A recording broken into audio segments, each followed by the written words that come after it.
नमस्कार, मी मिनल माळी मढवी. न्यूज मराठी 24/7च्या महाराष्ट्र बुलेटिनमध्ये आपल्या सगळ्यांचं स्वागत.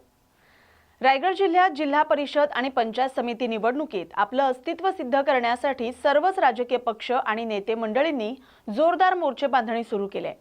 रोहा तालुक्यातील नागोठण्याचे राजकारण चांगलेच तापलं असून पंचायत समिती निवडणुकीत अनेक दिग्गज चेहरे मैदानात उतरलेत.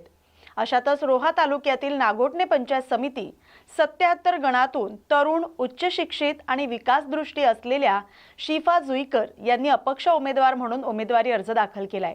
त्यांच्या अपक्ष उमेदवारीमुळे प्रस्थापित उमेदवारांसमोर तगडं आव्हान उभं राहिलंय. जनतेला शुद्ध पिण्याचं पाणी, आरोग्य सुविधा, शिक्षण, पायाभूत आणि मूलभूत नागरी सेवा उपलब्ध करून देणं, पारदर्शक आणि लोकाभिमुख कारभार चालवणं तसंच विकासात्मक मुद्द्यावर निवडणूक लढवत असल्याचं शिफा जुईकर यांनी सांगितलं. ताई, काय सांगाल? आपण पंचायत समिती निवडणुकीसाठी अपक्ष म्हणून निवडणुकीच्या रिंगणामध्ये आहात. काय आपले विकासाचे नेमके मुद्दे आहेत आणि कोणते मुद्दे घेऊन आपण निवडणुकीच्या रिंगणात आहात, काय सांगाल? माझं नाव शिफा जुईकर. मी नागोठणा पंचायत समितीमधून 77 मधून उभी आहे. आम्हाला फक्त नागोठण्याचा विकास करायचा आहे. दुसऱ्यांसारखं असं नाही की एवढे नेते येतात आजपर्यंत, पण त्यांनी अजूनपर्यंत कोणताच विकास केला नाही. ते आम्हाला फक्त आश्वासनं देतात की आम्ही हे करू ते करू, पण ते काही करत नाही. वोटिंग पुरता ते येतात, वोटिंग आम्हाला वोट द्या, आम्ही तुमचं सगळं कामं करू, पण ते आजपर्यंत त्यांनी काहीच केले नाही. मेन समस्या आहे ती म्हणजे नागोठण्यामधली पाण्याची. फिल्टर पाणी नाहीये आणि जास्त पाऊस पडल्यानंतर लगेच पाणी येतो आणि तो पाणी असा येतो की पूर्ण बाजारात सगळ्यांच्या घरामध्ये जातो. दुसरं आहे ते ट्रॅफिक. नागोठणा बाजारामध्ये एवढे ट्रॅफिक होते की मुलांना आपण बाजारामध्ये सोबत घेऊन जाऊ शकत नाही. आणि त्याच्यानंतर तिसरं आहे ते मीरानगर. मीरानगरमध्ये जे काही मुंबई गोवा हायवेवर जे ब्रिज झाले आहे, त्या ब्रिज मधून त्यांना नागोठण्यामध्ये येण्यासाठी सबवे दिलेला नाहीये. ते फक्त सबवे कशासाठी दिलेला आहे तर रिलायन्स कंपनीसाठी दिलेला आहे. म्हणजे त्या मुलांना आज स्कूलमध्ये येण्यासाठी काही सेफ्टी नाहीये. आणि जे आपण नागोठण्यामध्ये घुसल्यानंतर साईडला बघितल्यानंतर इकडे बघू तिकडे बघू सगळीकडे कचरा असतो आणि नागोठण्या चारही बाजूने तर पूर्ण कचरा. त्याच्यामुळे सगळे आजार, बिमारी होण्याची शक्यता असते.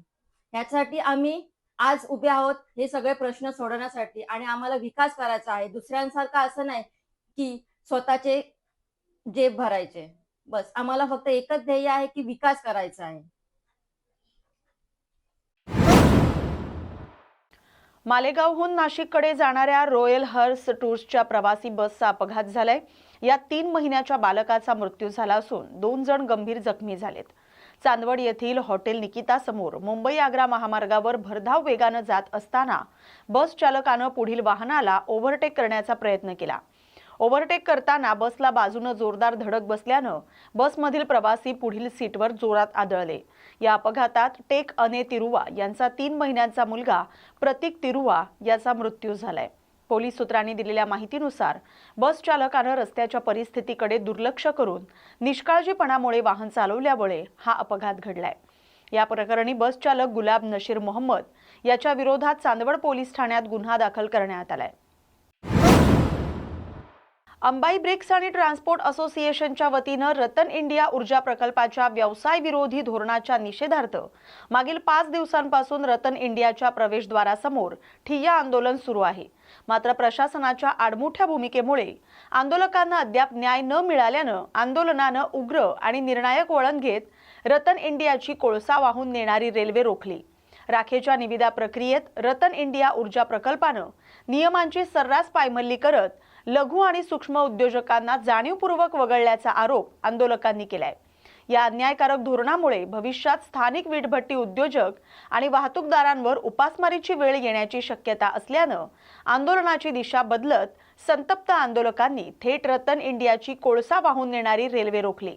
वाघोली येथील रेल्वे मार्गावर आंदोलक रेल्वे रुळावर ठाण मांडून बसल्यानं कोळसा वाहतूक पूर्णपणे ठप्प झाली होती.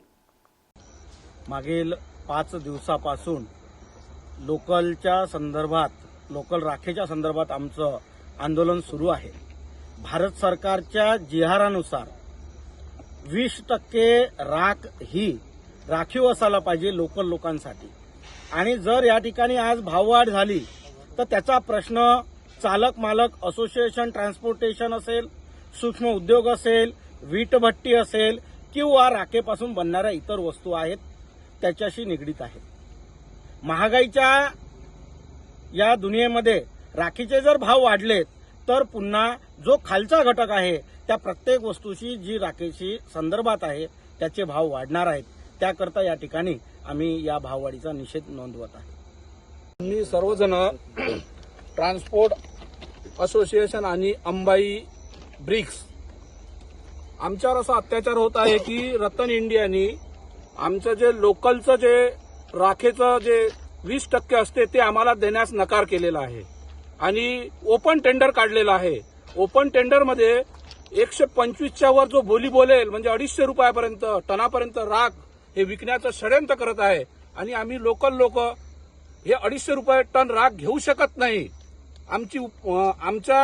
आमच्यावर उपासमारी येईल याकरिता आम्ही सर्वजण या रेल्वे रोडवर बसलेलो आहे. आमच्या मागण्या पूर्ण होईपर्यंत आम्ही येथून उठणार नाही.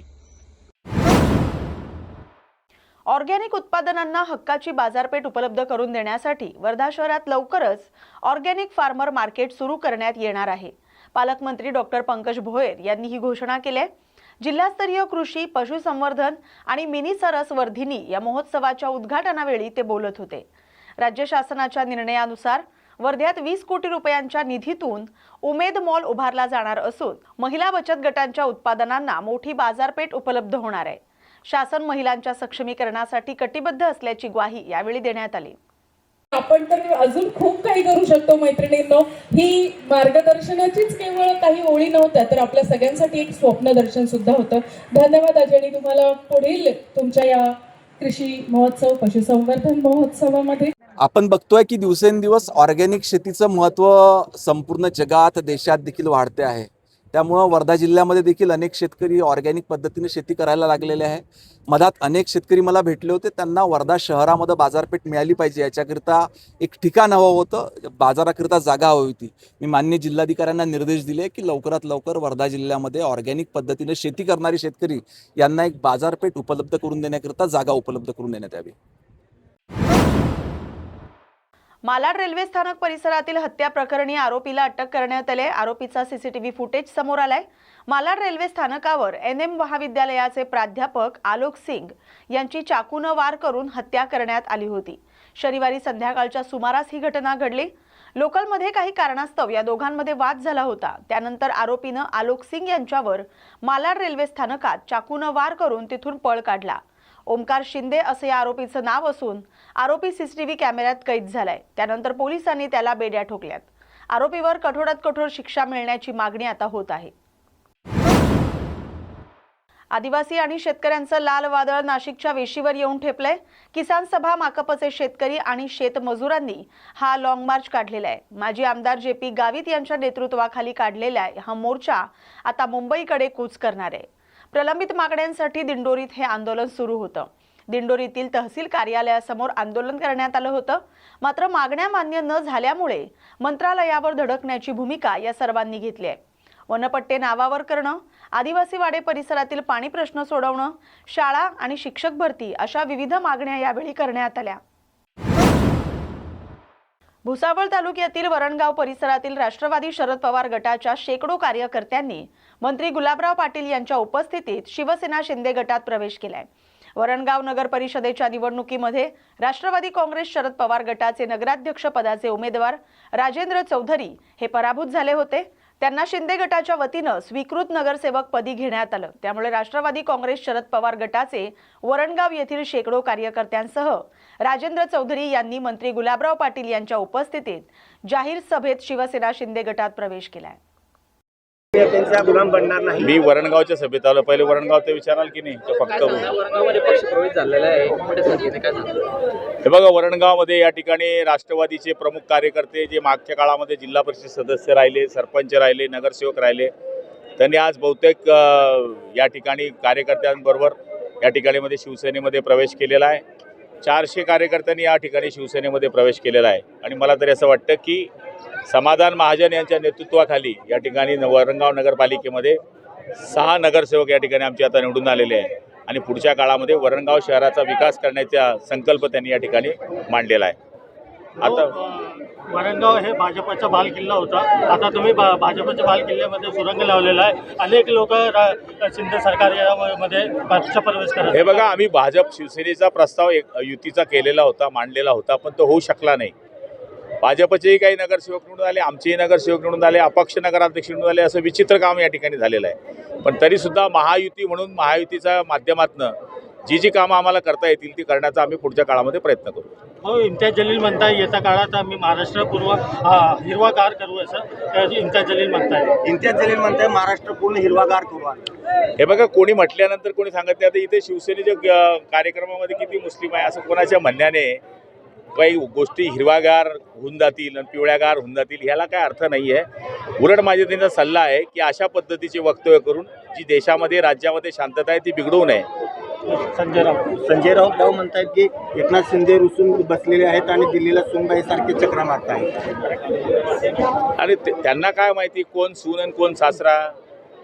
ऑलरेडी या गोष्टी बोलण्यापुरता त्यांच्या मर्यादित आहे.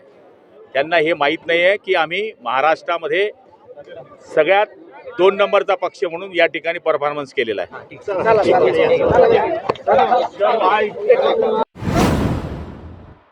इम्तियाज जलील आपली औकात आणि आपली परिस्थिती विसरले आहेत असं वाटतंय. तुम्ही नाही तर तुमच्या 7 पिढ्या जरी वरून खाली आल्या तरी महाराष्ट्राला हिरवं करू शकत नाही असा घणाघात नवनीत राणा यांनी इम्तियाज जलील यांच्यावर केलाय. अल्पसंख्याक म्हणून आम्ही तुम्हाला खपवून घेतोय याचा अर्थ असा नाही की आम्ही बांगड्या घालून बसलोय. ज्या दिवशी दाखवण्याची वेळ आली त्या दिवशी 15 सेकंद देखील आम्हाला पुरेसे आहेत. महाराष्ट्र हिरवा करणं हे स्वप्नातही पूर्ण होणार नाही. पत्रकार परिषद घेऊन महिलांबद्दल बोलत आहे, महाराष्ट्राला धमकी देत आहेत. इम्तियाज जलील, लक्षात ठेवा, तुमच्या धमक्यांना आम्ही भीक घालत नाही असं त्या म्हणाल्या. सेवकांसोबत पालकमंत्र्यांनी चर्चा केली. आता कोर कमिटीची बैठक झाली. नेमकी काय चर्चा झाली? कारण 45 वरून 25 वर भाजप आली अमरावतीमध्ये. नाही, पण जेही निर्णय झाला, आमचे पालकमंत्री साहेब खूप पॉझिटिव्ह प्रत्येक गोष्टीला घेतात. सगळ्यांचं अभिनंदन केलं आमचे सगळे नगरसेवकांचं आणि सगळ्यांना विचारलं कशा पद्धतीने आपण काम करणार आहे, काय तुमचे डोक्यात आहे, सगळी गोष्टी केली आणि आपण काय काय प्रचाराच्या वेळी सगळ्यांना सांगितलं आम्ही काय काय करू आणि त्याच्यामध्ये आपण काय काय पहिले स्टेपमध्ये करणार आहे. मला वाटते पालकमंत्री पालक तत्व कशाला म्हणते तर ते बावनकुळे साहेबांना चांगल्या पद्धतीने माहीत आहे. मॉरल डाऊन ना करण्यापेक्षा मॉरल आपण कशा वाढवला पाहिजे आणि ज्या लोकांनी आम्हाला मतांचं कर्ज आमचे वर दिलेलं आहे त्या कर्ज आपण कशा फेडून त्यांचे कामं करून दिले पाहिजे त्या पद्धतीने बैठक झाली आणि सगळ्यांना ॲप्रिशिएट केला आणि खूप प्रेमाने समजून सांगत होतं. मला वाटतं पालकतत्व असंच राहिलं पाहिजे. जे जागा 45 व 25 आलं त्याच्यावर काही म्हणतात? त्याच्यावर मला वाटते की आमचे बावनकुळे साहेब ते पूर्ण अभ्यास करत आहे. कुठे 2 आल्या, कुठे 3 आले, कुठे 3ही नाही आले, कुठे 1च आले. ते सगळी गोष्टीचा अभ्यास करताय आम्ही. पण आता येणारे काळात 2-3 दिवसामध्ये महापौर, उपमहापौर, स्थायी समिती या सगळं असतंय. तर कोण कोण किती वेळा निवडून आला आहे, काय आलं आहे ते सगळं अभ्यास करेन आणि कशा पद्धतीने का मायनस झाल्या त्याचाही अभ्यास बावनकुळे साहेब करतील. महापौर पदाची निवडणूक आहे 30 जानेवारीला.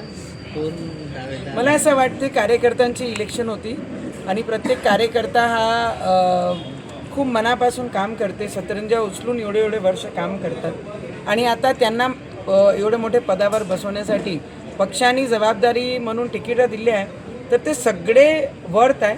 याच्यामध्ये ज्यांनाही कोणाला भेटल्या तर मला वाटते ते कॅपेबल असेल म्हणूनच त्यांना महापौरची पदावरी बसवणार. इम्तियाज सांगितलं की मुंब्रा नाही तर संपूर्ण महाराष्ट्र आम्ही मला वाटते इम्तियाज जलील आपली औकात आणि आपली परिस्थिती विसरली आहे. त्यांनी जे म्हटलं की सिर्फ मुंब्रा नहीं पूरी महाराष्ट्र को हरा करेंगे, छत्रपति की औलादें और छत्रपति के भक्त और उनका खून हमारे अभी भी शरीरों में दौड़ रहा है. तुम नहीं, तुम्हारे 7 पीढ़ियाँ ऊपर से नीचे आए तो वो भी हरा नहीं कर पाएंगे महाराष्ट्र को. इतना एवढा मानसिकतेचे जे पद्धत आहे मला वाटते की इम्तियाज जलीलला तमीज हा विसरलेला आहे. आम्ही मायनॉरिटी म्हणून अल्पसंख्याक म्हणून या देशामध्ये त्यांना आपले घरामध्ये आपल्या देशामध्ये खपून घेत आहे. त्याचा अर्थ हे नाही की सगळ्यांनी बांगड्या घालून बसलेले आहे. ज्या दिवशी आम्हाला दाखवण्याची वेळ आली तर 15 सेकंड आजही काफी आहे. तुमच्या स्वप्नातही हिरवं करणं हा पूर्ण होणार नाही. आणि असे लोकांना ज्यांना तमीज विसरलेले आहे, जे बायांबद्दल जेही बोलतात, पत्रकार परिषद घेऊन पूर्ण महाराष्ट्राला धमकी देऊन राहिल्या की ज्या छत्रपती शिवाजी महाराजांचा महाराष्ट्र आहे त्या पूर्ण महाराष्ट्राला आपण हिरवा करू. तर तुमच्या धमक्याला आम्ही भीकसुद्धा घालत नाही. इम्तियाज जलील, लक्षात ठेवा, तुम्ही ज्या शहरात राहतात त्या शहराचं नाव संभाजी महाराजांच्या नावाने दिलेलं शहर आहे. आणि तुम्ही जर बदतमीजी सोडली नाही आणि महिलाबद्दल आणि या महाराष्ट्राबद्दल अशब्द बोलणं सोडलं नाही तर तुम्हाला या पूर्ण महाराष्ट्रामध्ये जिल्ह्यामध्ये हिंडण्यासाठी किती त्रास होईल तुम्ही लक्षात आणून घ्या एकदा त्याचं. जर एक ही जगह तुम जिले में घूम पाए, मेरा नाम भी नवनीत राणा नहीं, तमीज़ में रहकर अपने काम करो और जहाँ पे हैं वहाँ पर अपनी औकात में रहो. त्यांनी असं म्हटलं आहे की असं त्यांनी म्हटलेलं आहे दुसरीकडे हिंदुस्थान काही हुंड्यामध्ये आले का अशी त्यांनी टीका तुमच्या खालच्या टीका केली. दहेजमध्ये हिंदुस्थान मिळालं का अशी देखील टीका त्यांनी केलेली आहे. तुमको दिया है क्या दहेज में? दहेज में किसी का नहीं है. ये हमारा हिंदुस्तान था, तुमको तो पाकिस्तान भेजा था, तुम क्यों रह गए पूरे हिंदुस्तान में? तुमको वक्फ बोर्ड भी दिया, 31% 31% जमीन भी दिया आणि आता तुम्ही आम्हाला शिकवणार आहे की तुमची दहेजमध्ये आला की हुंड्यामध्ये आला आणि कायमध्ये आला. तुम्हाला राहायला देता इथे मायनॉरिटी म्हणून तर चांगल्या पद्धतीने राहत जा अल्पसंख्याक.